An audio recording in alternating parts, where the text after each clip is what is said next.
or gold. So anyhow, so this cassette right here is made from Ron Wyatt speaking at the University of Nebraska in March 31st, 1990, at the Love Library Auditorium, before the head of the Department of Antiquities, Archaeology, and Ancient History. 500 students were there.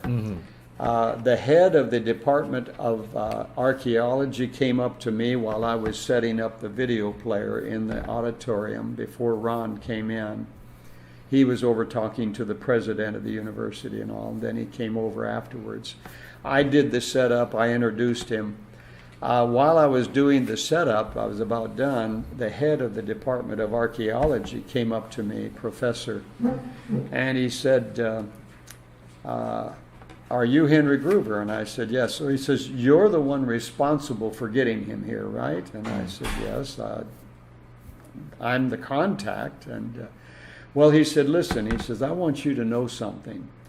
He said, I don't believe Ron Wyatt. I don't believe a word he's saying. And he said, today, I'm going to totally disprove him in front of all these students. Oh. And he started to walk away. And I said, well, good. And he spun around and he said, what did you say? I said, good. He says, wait a minute. I thought you're promoting Ron Wyatt. I said, Professor, I am for the truth. If you can prove Ron is lying and a fraud, that frees me up. He said, I heard your testimony of your tape, you're meeting him. I like you. I believe you. You're a good man. Hang on. Watch what's going to go on today. Ron gave his presentation, showed the video, and then he said, listen, let's put a microphone here in the center aisle, and so that everyone can hear the question. And let's go to questions and answers. He says, now let's be polite, all right? And I don't know if this is on this tape, but I'm just giving you what came up to it. And this professor gets up there, and I thought, oh boy, here goes. He starts questioning Ron Wyatt and hitting Ron Wyatt on Ron Wyatt's discovery of the 11 grain elevators or grain bins in Egypt near the Pyramid of Giza, and telling him, you said Joseph was the builder of those according to your belief in the Bible. Well, obviously the professor didn't believe the Bible. And Ron Wyatt says to him, he says, well, Professor, I understand your position. Now, may I ask you questions? And he began to ask him, he said, there are 2 accounts of Joseph in Egypt. Will you believe that? He said, I know of one. And Ron Wyatt said, is it the cuneiform tablet that they discovered that has inscriptions of Joseph? Yes, that's one, the professor said. Well, he says, the Bible is the second. Well, he says, I don't know if I believe the Bible on that. Ron Wyatt says, now, if I were to show you a whole warehouse full of the history of the Habiru, Ron always referred to them as the Habiru, the Hebrews, in Egypt, would you believe? When Ron was finished with that presentation there at the University of Nebraska, that professor came up to me and shook my hand. And he said, I don't know how to thank you. Mr. Wyatt answered questions today that I have had since my university days. And he said, the only question I had now for Mr. Wyatt, and I just talked to him, is when can we go to Egypt and see this warehouse full of the history of from Moses all the way through Joseph to the Hebrews in Egypt? And you see, when Ron discovered by scanning that sand, he found 11 massive grain bins. And when the next Pharaoh came along, because we know the Pharaoh died in the Red Sea crossing, when the next Pharaoh came along, he ordered the land of Egypt scoured, cleansed of the history of the Hebrews in Egypt. And they took all the statues, which is a statue of Moses, all this of Joseph, threw them in these grain bins that were now empty, that Joseph had been famous of. Threw them in there and destroyed it all. Well, and covered it up with sand. Ron comes along and they find all of these statues and the whole history of the Hebrews in Egypt in these grain bins. And they've got a warehouse full of them, full of these statues that would prove the Hebrews in Egypt. They're Muslims. They don't want this out because it proves the book of Genesis and it proves the Bible of the Christians, and they are not Christians. So Ron was able to film in the department, and I was with him, of antiquities, pictures of Joseph and Moses, of statues they put in their museum, calling them someone else, but then showing the pyramid that Joseph built.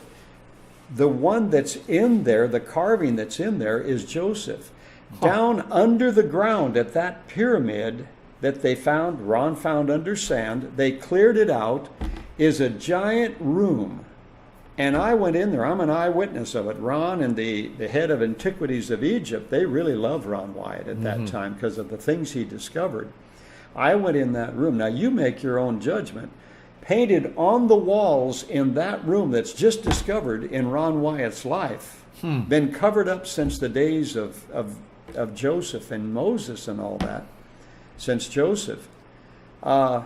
Here are the stargazers, the magicians in front of the Pharaoh. He's pointing like, get out of here. You can't interpret my dream. Here comes a man on the paintings of the wall, brought from prison up, out of his prison clothes, put into magician's clothes, standing before the Pharaoh, and he's pointing 7 times. 7 times over. There's going to be a famine at the end of this. So he's pointing, putting growing grain and putting it in these grain bins and storing it.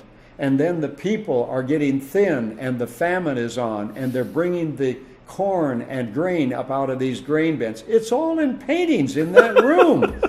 And I asked, could I videotape that? Oh, no pictures? No, nothing. They wouldn't let me tape anything. Oh. And they wouldn't let Ron cover anything. It's under the ground there. It's there, and they've sealed it up. They don't want that shown. But it's the whole biblical story of Joseph under the sand there.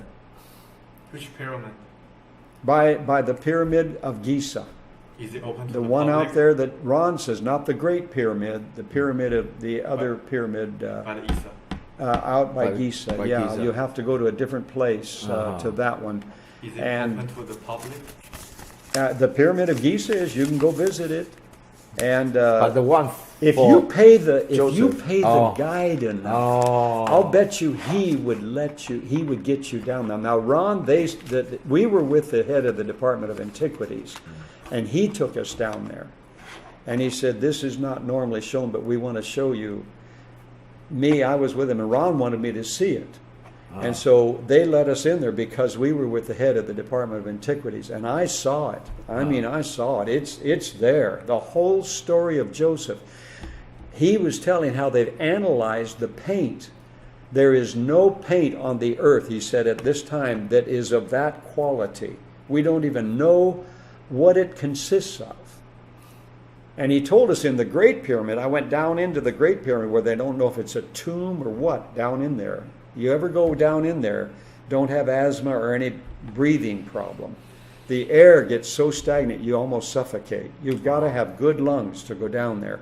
And don't hurry down there. Take your time if they give you a tour down there. Don't try to rush it. Don't be short on breath when you get down there. You might pass out. The air is so stagnant down in the middle of that pyramid. But the head of Antiquities said, he showed us a place, he said, right here, when we opened this and found this opening by subsurface interface radar scanning, they can tell where the openings are. We knew where the entrance was. When we pulled that stone away, the suction of air went in there. It was a perfect vacuum. those stones were so well fitted in our generation, still there was a vacuum there. So not much air had got in. They've left it open so air could get in there, but they don't pump. They should put a hose and air down in there because people pass out down in there. But he was telling a part of the way down, there's a pocket like on the side, and he's telling how they have in their labs, they have a plate of lead that looks just like a plate that you would make a car battery out of. How could that have got in there?